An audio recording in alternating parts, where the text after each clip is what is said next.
The alchemy of television talk shows thrives on chemistry, those electric sparks between host and guest that turn interviews into instant memes. But when the mix sours, as it seemingly did between lifestyle titan Martha Stewart and actress-turned-empress Drew Barrymore, the fallout ferments into full-blown feud fodder. 4 months, whispers of beef, simmered online, ignited by a November appearance on the Drew Barrymore Show where Stewart, 84, rebuffed Barrymore's tactile overtures with a crisp handswipe. Viewers, ever eager for drama, dubbed it a clash of titans, the imperious homemaker versus the hug-it-out host. Yet this week, returning to Barrymore's set, Stewart dismantled the myth with bemused finality. Now people thought that we had beef or you had beef with me over that and I didn't get it. I was so surprised, Barrymore, 50, confessed, her eyes wide with mock contrition. Stewart, face etched with wry amusement, shot back, "Oh, I just don't like to be petted on television." The exchange, laced with laughter, recast awkwardness as anecdote, proving some feuds are but footnotes in friendship's fine print. The saga's spark was quintessential Barrymore. Her show's hallmark is physical effusiveness, a post-pandemic panacea for isolation's chill. Kneeling before guests, cradling hands, delivering shoulder rubs, it's intimacy engineered for screens, a rebellion against Zoom's arm's-length chill. When Stewart alighted last November, fresh from her empire of edibles and estates, Barrymore leaned in with her signature shtick. "What makes you feel soft and gooey?" the host cooed, fingers grazing Stewart's shoulder in flirtatious feint. "Soft and gooey treatment," Stewart replied only to pivot. "When you're treated like a lady?"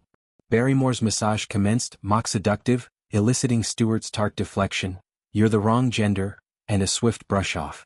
I know, Barrymore giggled, quipping on shifting tides. "Although, the way it's going with men though, Martha, I'm not so sure anymore." The clip exploded, dissected on TikTok and Twitter as evidence of entrenched animosity.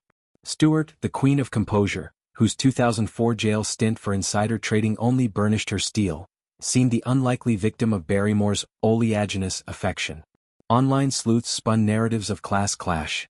East Coast hauteur versus West Coast warmth, empire builder versus eternal ingenue. But Stewart's return laid it bare. "Understood, Martha, I won't pet again," Barrymore vowed, feigning pout.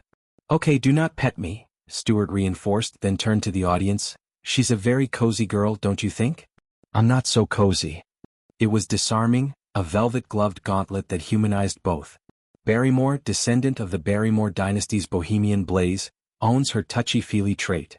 "I watched your show and you pet a lot of people," Stewart observed, her tone teasing rather than accusatory. This beef revelation ties to Barrymore's pandemic pivot.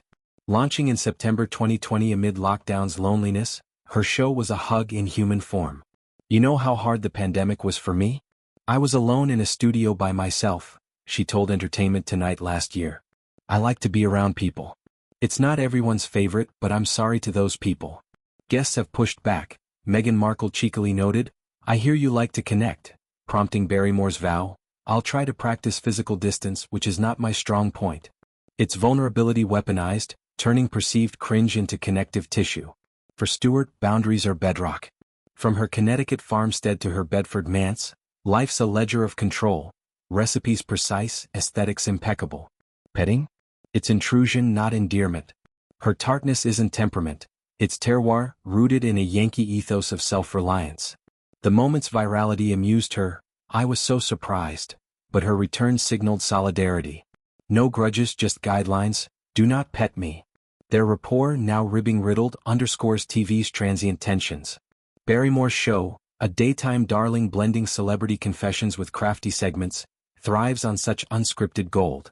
Stewart, guest of honor twice over, embodies aspirational grit, jailbird to judge on Apprentice, cookbooks to cannabis lines.